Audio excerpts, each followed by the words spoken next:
ఆహ్లాదానికి address, recharge కి terrace. పూర్తి వివరాలకు చదవండి రేపటి సాక్షి దినపత్రిక. ప్రజాపాలన ఇందిరమ్మ రాజ్యం అన్నారు. ప్రజాభవన్లో ప్రతిరోజు ప్రజల విజ్ఞప్తులు స్వీకరిస్తామని 2 రోజులకు పరిమితం చేశారు. సీఎం మంత్రుల నుంచి చివరకు అది ఇన్ఛార్జ్ల వరకు వచ్చింది.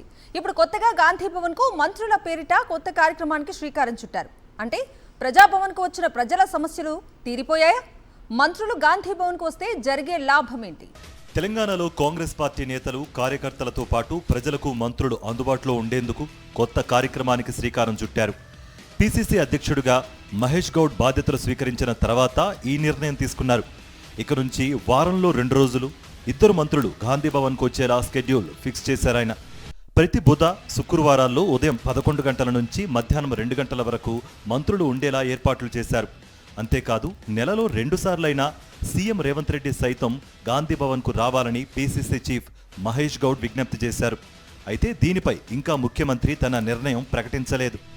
వాస్తవానికి రాష్ట్రంలో కాంగ్రెస్ అధికారంలోకి రాగానే ప్రజాభవన్లో సామాన్య ప్రజల నుంచి దరఖాస్తులు తీసుకునే కార్యక్రమానికి శ్రీకారం చుట్టారు.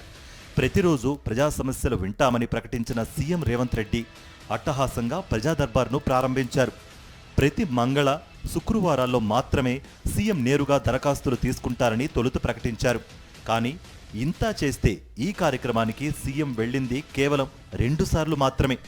ఆ తర్వాత 2 రోజులు మంత్రులు హాజరై విజ్ఞప్తులు స్వీకరిస్తారని ప్రకటించారు.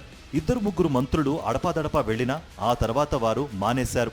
చివరకు ప్లానింగ్ కమిషన్ వైస్ చైర్మన్ చిన్నారెడ్డితో పాటు ఐఏఎస్ అధికారికి బాధ్యతలు అప్పగించారు.